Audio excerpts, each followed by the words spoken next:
This is a fan-generated show. If you'd like to support us, please go to jamieglazov.com. Also, don't forget to subscribe to our new Rumble channel. All your support is greatly appreciated. Hello, ladies and gentlemen. I'm thrilled to announce the release of my new book, Obama's True Legacy, How He Transformed America. There's a reason why Mike Huckabee calls it a ferocious and chilling read. Order it now at Amazon.com or at FrontPageMag.com. Good evening. Welcome to the Glazov Gang. Tonight, another fantastic program with another fantastic guest. Ladies and gentlemen, please remember we're a fan-generated show and we are still being persecuted by the deep state, shadow banning, and all kinds of nasty stuff from them. So we need as much help from you as we can get. So at least subscribe to our YouTube and Rumble channels. Press instant notifications. Go to jamieglazov.com. Check us out there. Subscribe to our newsletter there. If you're in a giving mood, please donate to us through our PayPal account. Follow us on Twitter at Jamie Glazov. Follow us on Facebook at Jamie Glazov. And most importantly, support Annie Cyrus at liveuptofreedom.com. What an honor and privilege it is to have back with us this evening Trevor Loudon. He's so many things, especially a public speaker, a political activist, and author of his latest book, Security Risk Senators. Trevor, what an honor to have you here. Oh, it's always great to be on. Thanks so much, Jamie, and a shout out to the audience. Did I miss out anything in the introduction? You're always adding things to your activities. Well, I have got a new book. It's called Stealth. It's about Kamala Harris, but it's also about the Maoist Chinese roots of the takeover of the Democratic Party and the riots, who's behind the riots that are going on now. So it's very relevant to right now. Wow, we just can't keep up with all your tremendous work. Trevor, we definitely want to get to the riots, but just too many things are happening. I know. It's big news tonight. Well, we thought that it was the Musk-Trump argument, and then all of a sudden it's the riots, and now it might be World War III, or let's hope not. But Israel has attacked Iran. Your thoughts? Well, it's overdue. Full props to Bibi for doing it. And I just wish President Trump had been more encouraging. I think it's going to put some egg on his face. But Bibi did what he had to do for his people. He left it as long as he could. But look, Iran could have the nukes operational any time. I think they probably already have, to be honest. And I think this. I just listened to Bibi's speech, and it was all about saving his people, acting in time rather than what happened in World War II when we let Hitler get away on things. And so, look, great. I know who knows what the consequences are going to be, but this was the right thing to do. And Bibi's a hero for his people for doing it.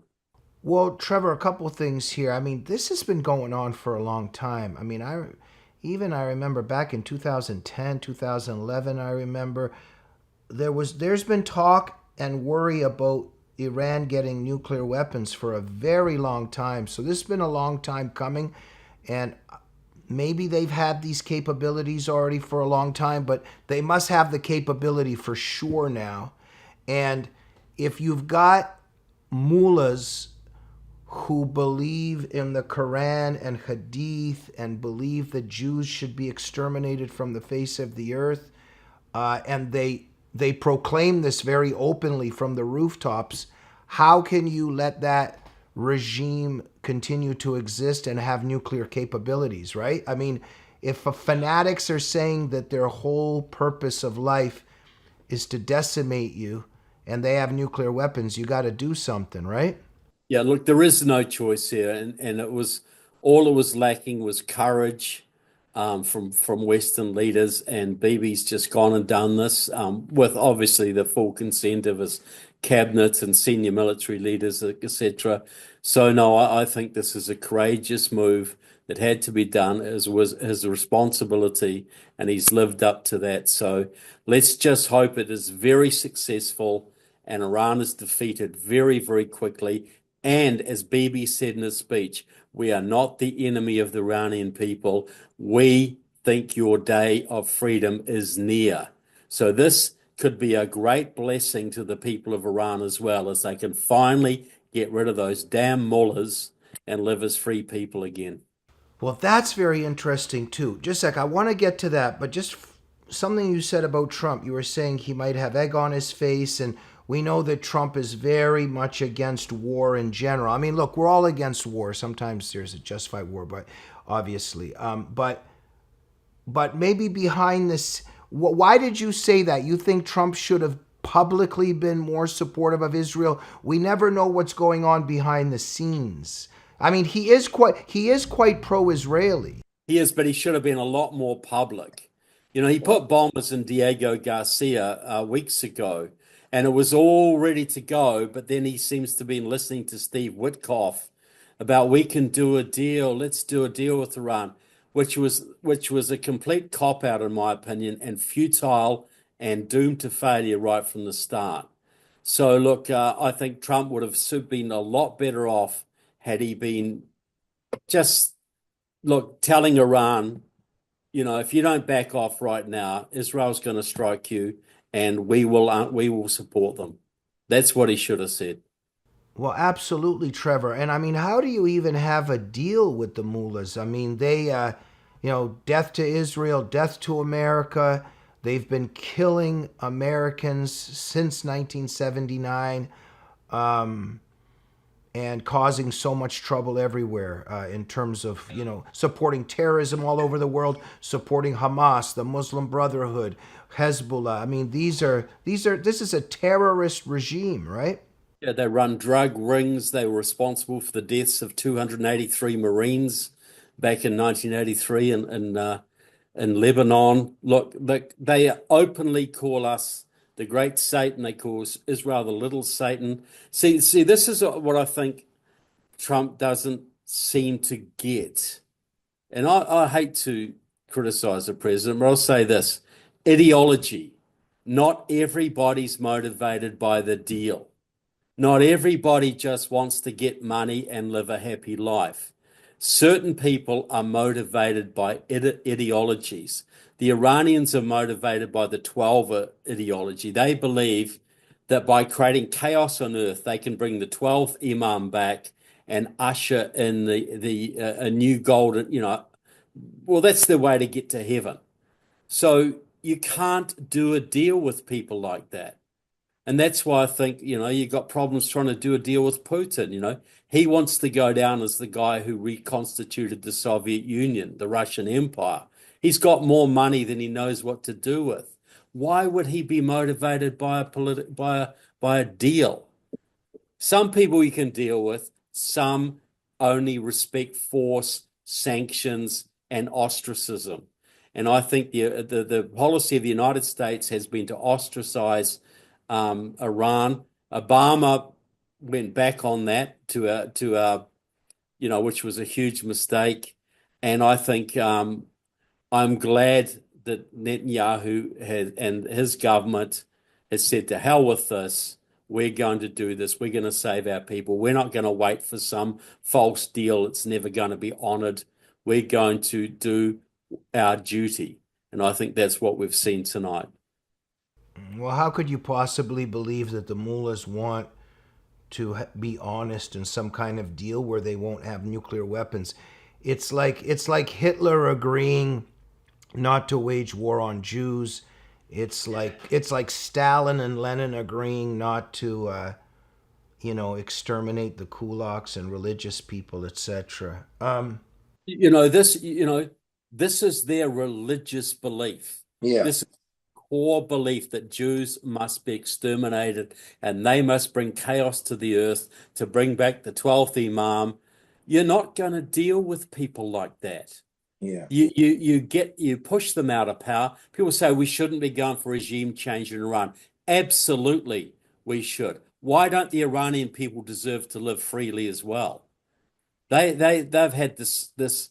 Iran was once one of the most progressive in the proper sense places in the Middle East. They used to call Tehran the Paris of the East.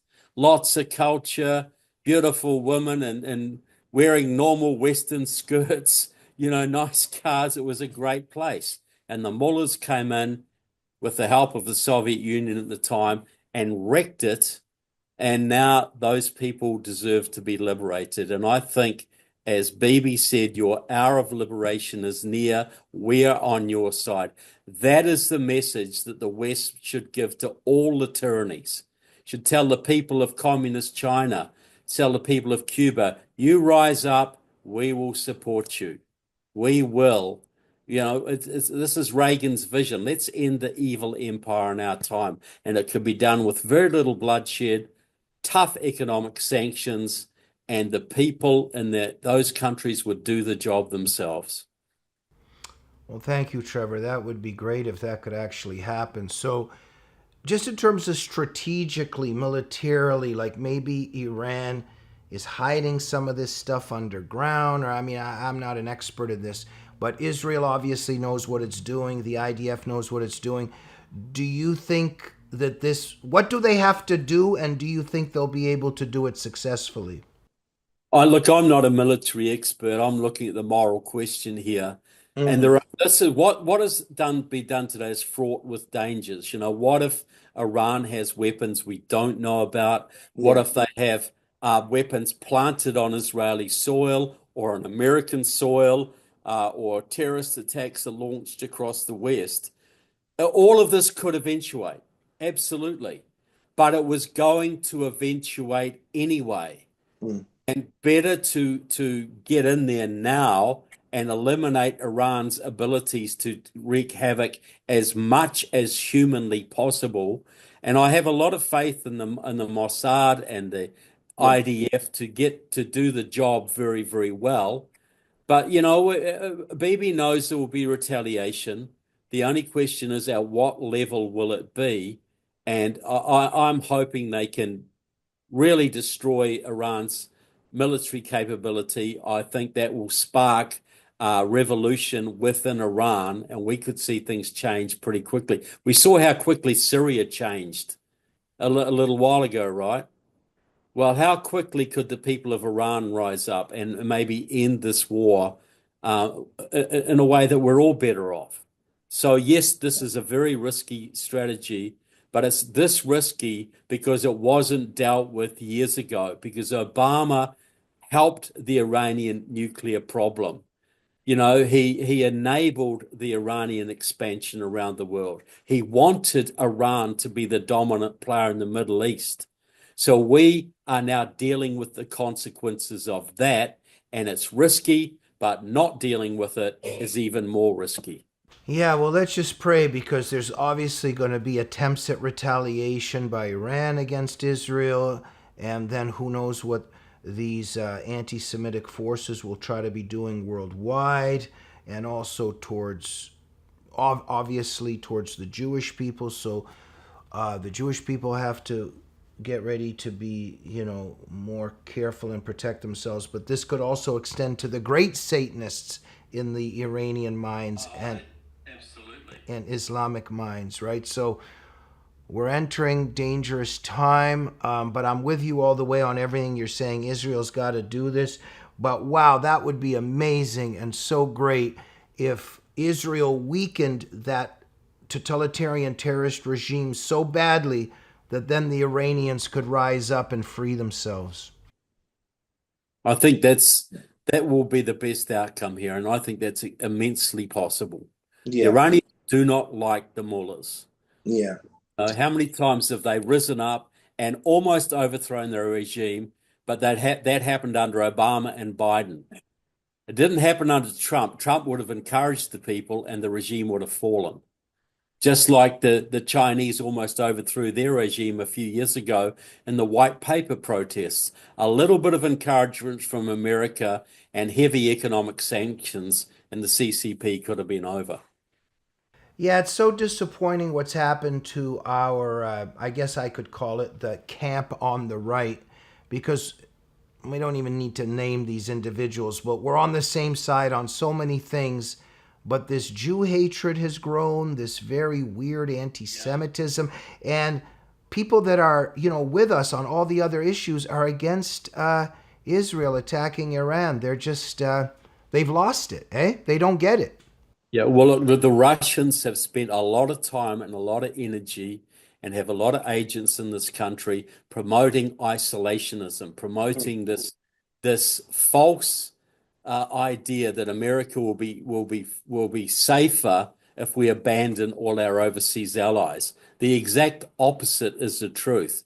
Israel has supplied so much intelligence to this country, has stopped so many terrorist attacks, has helped us test weapons. Israel has been a fantastic ally to this country. And Yes. the idea that's on the American right, which is the same, very similar to the isolationist wing that was in America before World War II that said we should not oppose the Nazis. Remember those people? Mm. Well, we've got a similar problem on the right here now, and I could name them. You could name them. Mark Levin has been calling one of them out very recently, Yeah. and we've got to we want an America going forward that stands with its allies, because standing with your allies is the best guarantee of freedom and safety for all of us. Forget this cowardly appeasing of dictators and surrendering spheres of influence to the bad guys. America's got a lot of power. It doesn't mean you have to go to war. It means you cut off the funding to the bad guys, and the people in their own countries will do the job for you. Yeah. Well, look, I mean, in general, all you got to do is look at how the Jewish people run their societies and environments. You go take a look at what's happening in Israel and how people live. And then you just take a little peek at what's going on with Hamas and under Hamas, and you read the Hamas charter. You take a look at what Hamas did to the Bibis kids. It doesn't take rocket science to figure out which side might be just possessed by Satan. Also, as a Christian, this is a whole other thing. But I would be completely on Israel's side for also reasons of faith, which are obvious and belong in another discussion. But look, even if some people don't even, if they don't sign up for what I just said, Trevor, I think that being Israel first is actually being America first. 100%. Right? 100%. And Israel's done fantastic. There's been a fantastic symbiotic relationship between the two countries that has benefited both of us. But you touch on something there.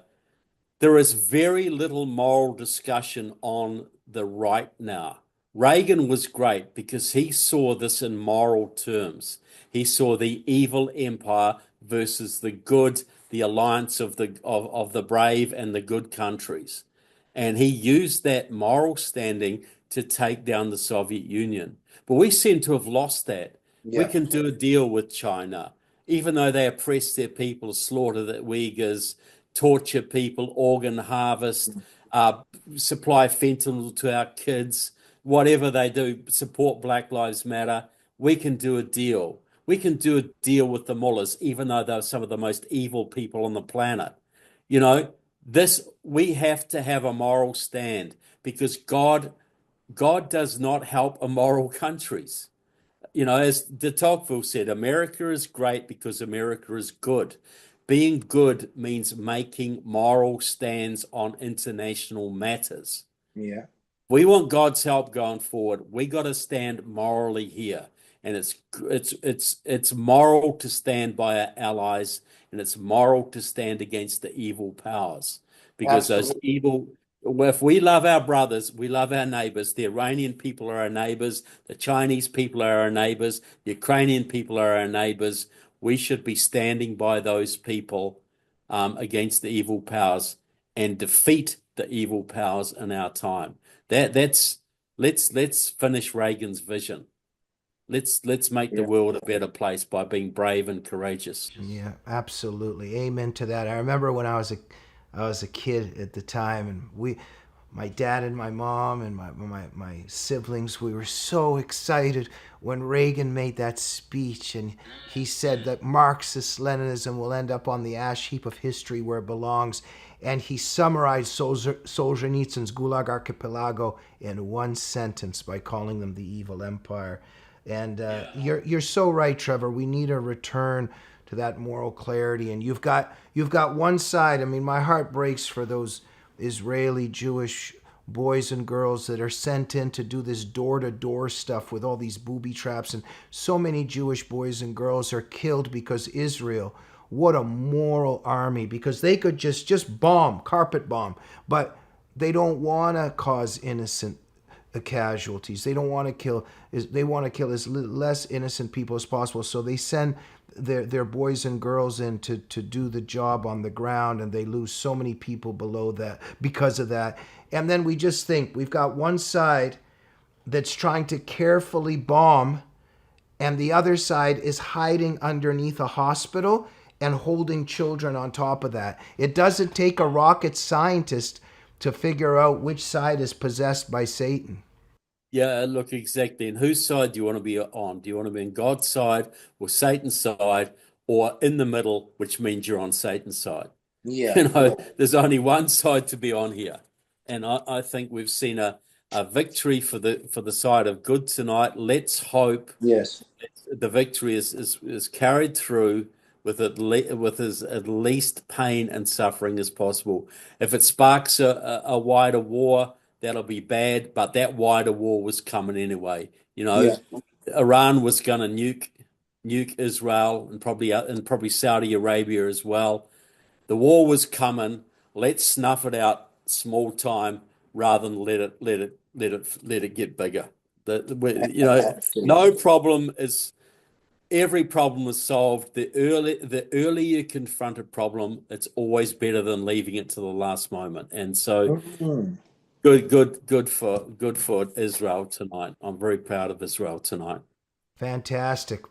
Thank you, Trevor. Well, and now we look at what we think is just common sense, good and evil, but I guess it's very confusing for the left. So in the United States, you would think that a country has a right to only take in legal immigrants. And if somebody comes in illegally, I mean, what other country in the world allows this? So if somebody comes in illegally, especially if they're a criminal, it's probably a good idea to make them leave and not come back.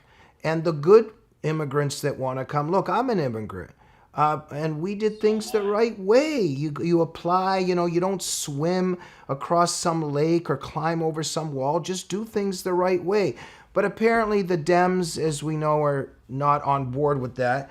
Let me not go on too long of a tirade here. So now we've got riots in LA, and you would think that we would just need law and order and Trump coming in, sending in the National Guard, etc. But Newsom and Karen Bass and all these people, they have a big problem with it. How do you read it? Well, Karen Bass is a communist, like not a liberal, not a socialist. She's a communist. She was involved with the Line of March, the Black Panthers, the Communist Party USA, Democratic Socialists of America, been to Cuba at least 17 times, was accused by Daryl Gates, the former police chief in Los Angeles, of smuggling weapons, Cuban weapons, into Los Angeles for gangs, you know, but she's the mayor now. And so these riots are all Trump's fault. See, this is the narrative. Gavin Newsom says it's all Trump's fault. Chris Murphy, the hard left senator from Connecticut, said this is Trump's fault. Kamala Harris, who I wrote my book about, a total Marxist. It's Trump's fault. No, it isn't. Who is behind this riots is a pro-Chinese Communist Party called the Freedom Road Socialist Organization. Please, people, write that name down. You'll see this come out. Freedom Road Socialist Organization has completely organized these riots. They're a pro-Chinese Communist Party, and they are the same people that organized the George Floyd riots in 2020. 100% same people. They control Centro CSO, an organization in Los Angeles. that was originally started by Saul Alinsky back in the 40s and that they now control. They work with the Brown Berets. They are organizing these protests. Now, with them is the Southeast Los Angeles Club of the Communist Party USA, the Party for Socialism and Liberation, and other groups, all of whom are loyal to China. This is a Chinese operation. We've got to be very clear about this. Now, Trump's just gone soft on China the last couple of days, while China is burning Los Angeles. He's got to see the connection here. I just talked to an Australian former intelligence officer and sent him some information that I'd gathered on these communist groups. And he said, yeah, as soon as it broke out, I knew this was a Chi-Com operation. This is what it is. And it's going, if Trump, and I'm glad he sent the National Guard in, I'm glad he's mobilizing the Marines. But of course, Newsom, who's China's little boy in California, wants to change that. But this is going to spread right across the country unless it's snuffed out very, very quickly. So what we're going to have a spillover in Ukraine because the Russians are going to attack the Baltic states pretty soon. We've got the Chinese are going to take advantage of this. Rocket Boy's probably going to do something, and Iran may try and do something. But because of what Bibi's done, that might delay everything. But we could see major attacks on America from overseas while we have a revolution going on within our country. That's basically what I think is they're trying to angle for. So the sooner Trump can shut this down with the full force of the military, the better. Wow, we're entering quite interesting times. I'm not sure interesting is the best word to use. Trevor, definitely communist revolution, a communist attempted a coup even on some levels. We've got also the Muslim Brotherhood. We've got the jihadists. This isn't just teenagers throwing rocks. And we know that this isn't really even about illegal. Yes, it's about the illegal immigrants, but you got people waving the Hamas flag, the Palestinian flag. So there's a lot going on here. What interests me... Yeah. Oh, well, so it's just like David Horowitz used to say, the issue is never the issue. The issue is always the revolution. This is not about the legals. This is just an excuse to start a revolution. Well, you know how the tow trucks are on the highway sometimes sitting there. And yes, they're sitting there to help people. But still, I use that example somewhere that they're there.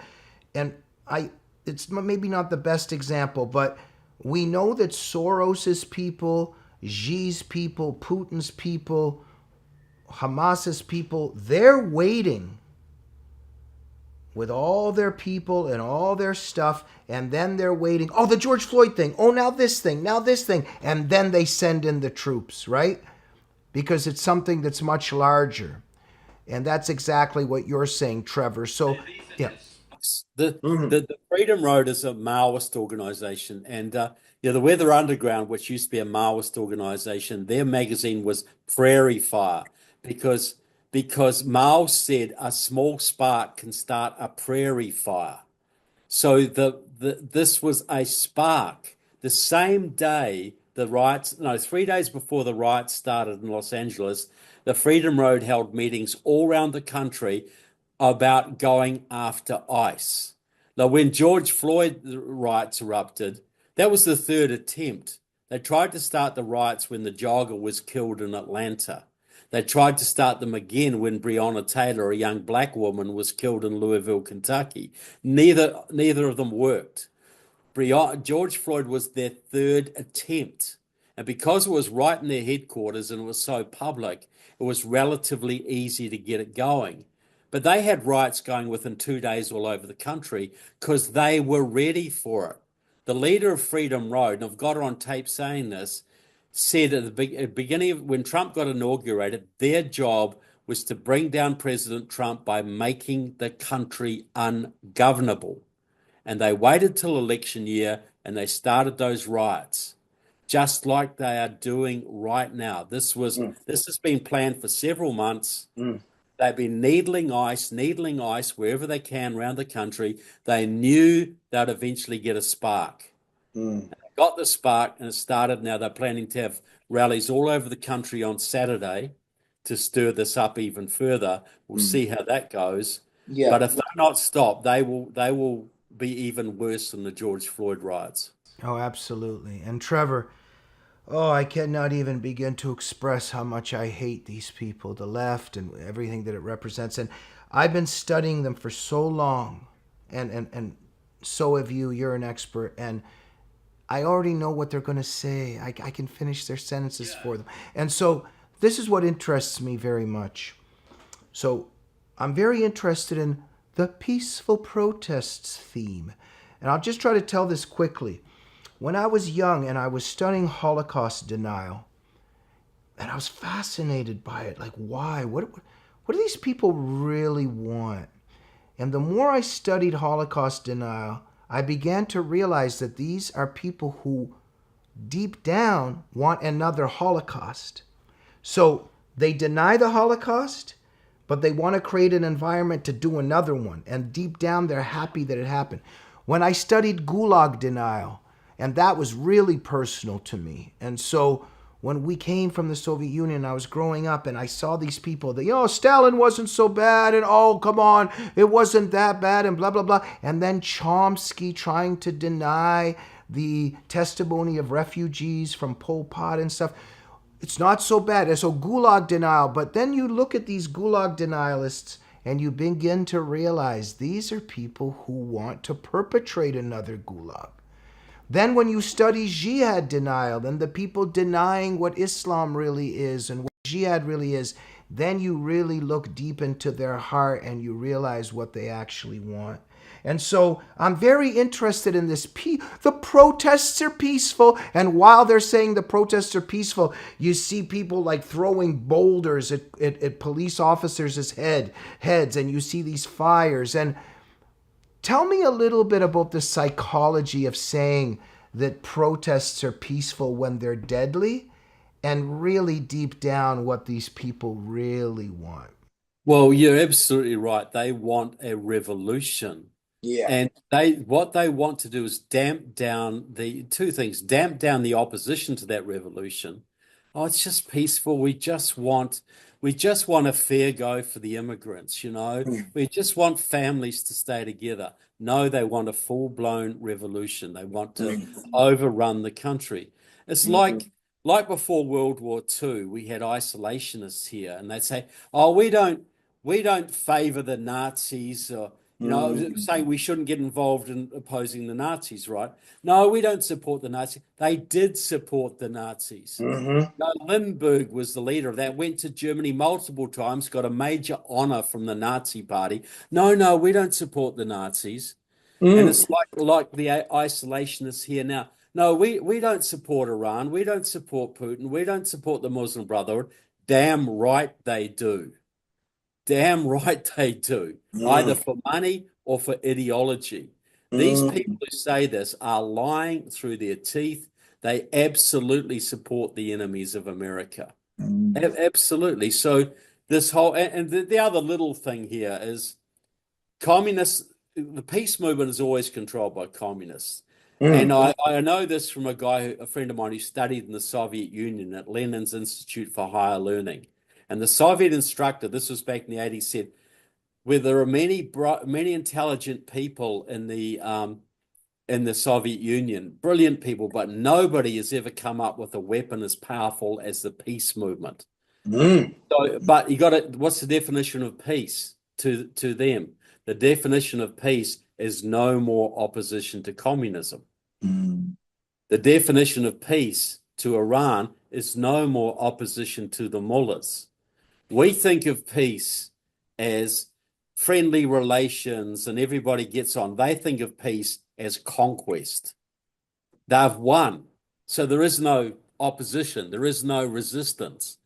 And so when they talk about peaceful protests, it is peaceful to them because it's bringing a greater peace in the end, where there will be no opposition to their regime. Will there be no opposition to their communism or their Islamic supremacism or whatever they're pushing? So it's a scam designed to make it think it isn't as bad as we've been told. And but the code word to the perpetrators is, we know what this is about. We're going for peace. Yeah, we're all about peace. We want to conquer you so you can no longer resist. Trevor, words of Another example is the communists always talking about democracy. That's why the North Korea is the People's Democratic Republic. East Germany was the German Democratic Republic. They're all about democracy. When we think of democracy, we think of rule of law, representative elections, and I'm a Republican, I don't believe in democracy. I believe in a constitutional republic. But most Americans have a favorable idea of the term democracy. But what democracy means to a Marxist is democracy is the rule of the people. Who are the representatives of the people? The Communist Party is the representative of the people. So democracy is ruled by the Communist Party. That's Yeah, what they mean. yeah, That's not what we understand.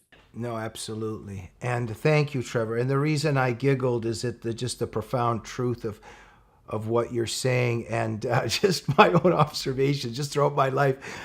What I'm very interested in is just how loving they are. I love you, my brothers and sisters. And the moment you disagree with something, it starts. And I remember when I was a waiter, and I was a waiter at this restaurant, right? And back in the day, and there was there's a clique of waiters and waitresses that are very lefty because it's artsy and they're trying to be actors or whatever it is. So I was hated by a certain percentage of them, but there was one guy in particular. He was this communist, and I remember he was telling everybody that he loved them very much. And then he came up to me one time in the kitchen and he goes, "Jamie, communism doesn't work because of people like you." And I remember I went home and I started doing the math. Communism doesn't work, Jamie. Get rid of Jamie, communism works, right? But what happens if there's a lot of Jamies? But it's what you're saying. They're going to have their peace, but after a lot of terror and mass murder. Well, the Weather Underground. I had a friend who infiltrated the Weather Underground, and he spoke with Bill Ayers one night, the leader of it. Good friend of Obama's. Obama used to have dinner at his house 6 nights a week for nearly 8 years, right? Best friend. They were talking about the revolution in America, and they said about 10% of Americans would not accept the new regime. So my friend asked Billy, what do you do about those 10%, which would have been about 25 million people back at that time? He said, well, we have to eliminate those people. well, 25 million. yeah, yeah, This is the psychology. As Stalin said, you got to break eggs to make an omelet, don't you? What does it matter if? yeah. And he also said, one person dying is a tragedy, millions dying is statistics. Yeah, yeah. And so when we see what they do, what Black Lives Matter did, and all those businesses they burnt down and everything that they did, and now what we see what some of these illegals have done to American citizens, and when Newsom's talking, when Karen Bass is talking, when Kamala's talking, we know deep down what they really want. And what they really want, and this is what some people are warning about, and you've alluded to this and mentioned it during the show. There might be a summer of communism and a summer of Bolshevik revolution, a summer of jihad 2025 coming, because they're ready. And this is going to happen. This might happen this summer. Look, we are in a pre-revolutionary situation now. They got Chinese backing here, Iranian backing, Russian backing. You've got all of these forces, and they're looking at Trump, and they're thinking he's destroying our narrative. He's destroying the race narrative. A lot of blacks are becoming conservatives now. A lot of Latinos are becoming conservatives. We rely on the racial minorities to bring about the revolution. We have to move. We cannot give this guy another term. You look what he's done to China. He's given China a hard time. Look, You know, they are going to make a move this year. I can promise you that. The only question is how resolute our governors and president are in overturning it, stopping it. You know, there've been a few times in history where communist revolutions have been stopped, like Chile and Indonesia and other places, but they've always taken very, very resolute action. And I don't mean killing people or anything like that, but I mean arresting people who commit crimes and prosecuting them and jailing them and exposing to the American people how deeply entrenched this revolution is, and exposing to the American people the Iranian and Chinese backing of this revolution. That's what people got to understand. What's happening in LA is a Chinese operation. When you buy your junk at Walmart, remember you're supporting this stuff. You know, any money you spend with China is supporting the revolution against this country. And I think we all have a moral obligation to give China nothing while it is still a communist nation, because they're doing this. They did the Black Lives Matter riots, and they're doing this, and they've never been held to account for any of it. And the American people have to understand what this is, so they will support the decoupling of the United States from China, which has to happen if this country is to survive. Thank you, Trevor. So interesting how much they hate this country, how much they hate freedom. Newsom, Kamala, Bass, like deep down, when they see the American cities burning, when they see, the police officers getting hurt, when they see the American citizens getting hurt, they're happy. They hate us and they hate America. The great When the Black Lives Matter, and she was friends, Kamala Harris is friends with the founder of Black Lives Matter, very close friends.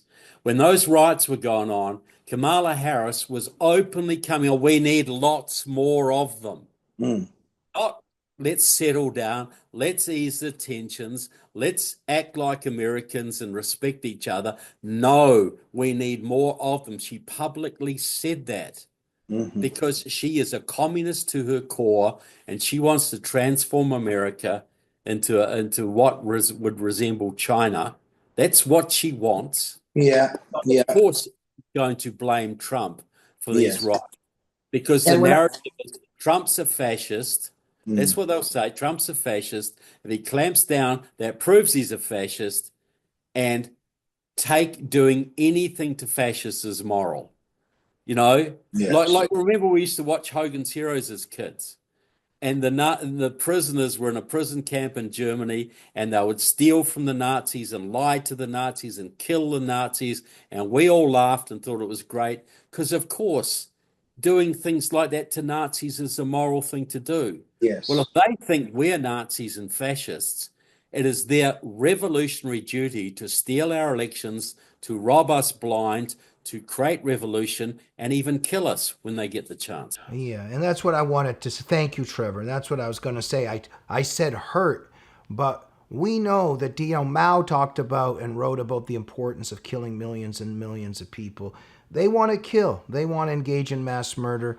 And a very famous historian, David Potter, talked about negative identification, and I've studied this and written about it. So when the leftists, they support the Castros and the Maos and the Pol Pots, they're living vicariously through it because they lust for that murder, and it's just driven by so much malice. Trevor, our great Daniel Greenfield has written a lead feature at Front Page recently titled Arrest California's Leaders and the Riots Will Stop. Daniel is now the CEO of the David Horowitz Freedom Center. Great guy, and I would say a genius on some levels. Very profound article. Trevor, you think that, because Newsom was saying, hey, Trump, you want to arrest me, come and get me. But I think some of these leaders should be arrested for some of the things they're saying and doing, right? Well, I think there are legal cases that could be made against people like Karen Bass. Mm. and Newsom. Look, I think the first step is go and round up all the leaders of the Freedom Road Socialist Organization. That'll stop it. But yes, I think it is about time that certain American, and I'm not a lawyer, and I'm not going to say that certain people should be arrested, but I think there are leaders in this country who are working with foreign entities who should be arrested on those charges. They're acting as agents of foreign powers, and there are leaders that are certainly negligent, and there are others that are deliberately and willingly trashing the constitutions of their states and of the country, and are acting in a treasonous manner and a seditious manner. So I have no objection if charges are laid against people in high office who have been found to commit various crimes, whether it's acting as a foreign agent, not being registered under the FARA Act, whether it's acting in a seditious manner. Yeah, I think it's absolutely fair and just that these people should be investigated, and if evidence is found, charges should be laid and prosecutions should be carried through. All right. Trevor, I was shocked that Ilhan Omar's daughter has applauded the anti-ICE riots. She's urged for death to the colonial empire, and she's called the U.S. and Israel the one oppressor. Are you shocked that Ilhan Omar's daughter has taken this position? I'm shocked that Ilhan Omar hasn't. Mm. Look, her daughter is as radical and as lunatic as she is. She is. Look, Ilhan Omar has done. Look, Ilhan Omar has been named as a Qatari agent in a Florida court case. She's worked with known Muslim Brotherhood characters, all this kind of thing. There seems to be this thing in America, you don't go after members of Congress. You don't, they can do whatever they like. They can go to Cuba, they can go to China, they can work with enemies. You don't touch members of Congress. No, we got to end that. If these people are going to do these things, look, when you publicly call for American citizens to die, I think there are charges that you can lay for that sort of thing, are there not? Right. Again, I'm not a lawyer. I don't know the specifics. I don't know the exact words she said. I can't comment on her case. But there are people. Look, every single person out there who threw rocks at the cops should be rounded up and prosecuted. Yes. Everybody who egged them on, everybody who crossed state lines to participate in a riot. That's how they got the Chicago 8 in 1968. Because these people cross state lines to start a riot. The law says if you cross state lines or use communications that cross state lines, Yes. that's a 5-year jail sentence. Absolutely. So why are these laws not being applied? Yeah. Those, if applied, look, when the communists brought 10,000 people into Missouri from out of state to burn Ferguson in 2014, they brought 10,000 people from out of state. Every one of those 10,000 people was committed a felony. Yeah. If that had been applied in 2014, we wouldn't have had the riots of 2020, and we wouldn't be having the riots now. This is what the totalitarians do. During the Tiananmen Square massacre, they say that the government was bringing in certain kinds of people from elsewhere to crack down on the Chinese people. The Iranian regime has brought in different kinds of people from elsewhere to crack down on the Iranian people, and now something very similar is happening in terms of bringing other people to do certain things.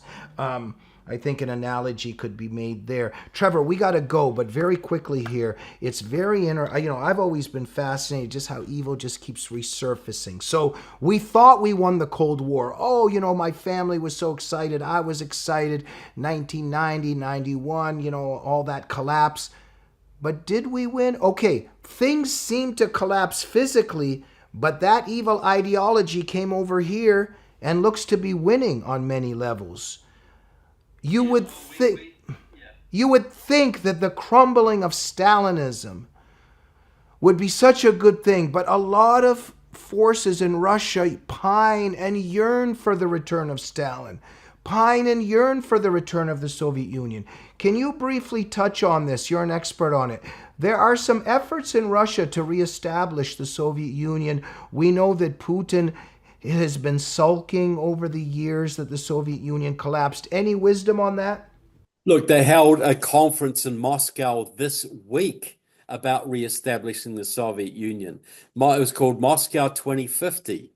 And you had several American communists there attending it, like Jackson Hinkle and others. They were there. So Lavrov was in charge of it, and they put out a document saying our job, our mission is to reestablish the Russian Empire, the Soviet Union, take over Eastern and Central Europe, the Middle East, parts of Africa, and parts of Latin America. It's all written out there.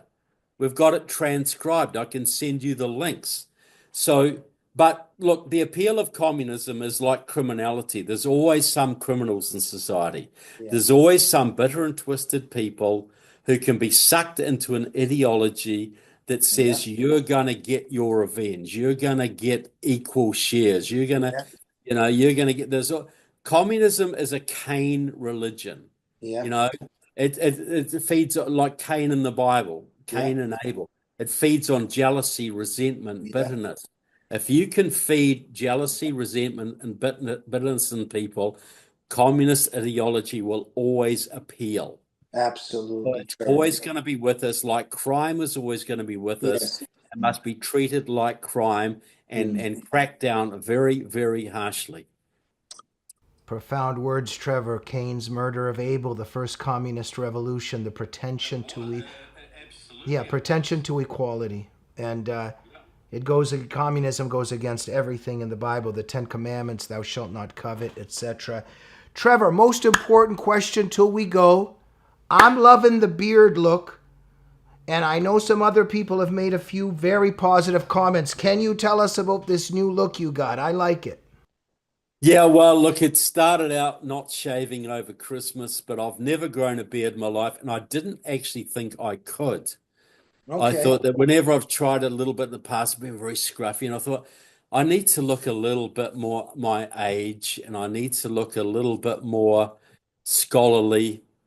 And I thought, yeah, well, I'll try it out. And I'm liking it so far. I'm not quite sure my wife. Well, If the Taliban take over, you might be a little safer. Well, that's right. I think that's if they can look scary, so can I. And I thought, well, right. A beard might help that. But you're looking more. You are an intellectual, but you're looking a little bit more intellectual, but also a little bit. Just need a pipe now. But also a little bit of like a very wise man of faith, maybe a monk, a hermit, maybe a wise rabbi. So it's kind of, is it working for you or what? It seems to be, yes. It does. I've had less speaking engagements lately, so I don't know if that's been a factor. But yeah, it's working well for me. I'll keep it on for a bit longer for sure. Yeah, keep it going and keep us updated on it, and we'll be updating our audience. Trevor, thank you for being. Pleasure, Jamie. Thank you for being on the front lines always for freedom and for the truth. Everybody should go to trevorloudon.com, right? Yep, that's where all my books and videos and everything available, especially my latest books. You'll find some great stuff there. Stealth, Kamala Harris's Communist Roots. It's still selling really well, and it's all about the Chinese infiltration of the Democratic Party, how they gave us Obama, how they gave us Stacey Abrams and Andrew Gillum and Kamala Harris, and they're still working to infiltrate the Democrats, flood the country with illegals, steal our elections, and bring us to our knees. It's all laid out. The head of the Christian anti-communist crusade, called my book, Stealth, Kamala Harris's Communist Roots, the book of the century. Wow. Okay? Not the book of the year, the book of the century. So he didn't get a commission for saying that, but I was very flattered by that evaluation. Okay, you are number one, Trevor. Good luck in everything. Hope to see you back soon. Take care. Thank you, sir.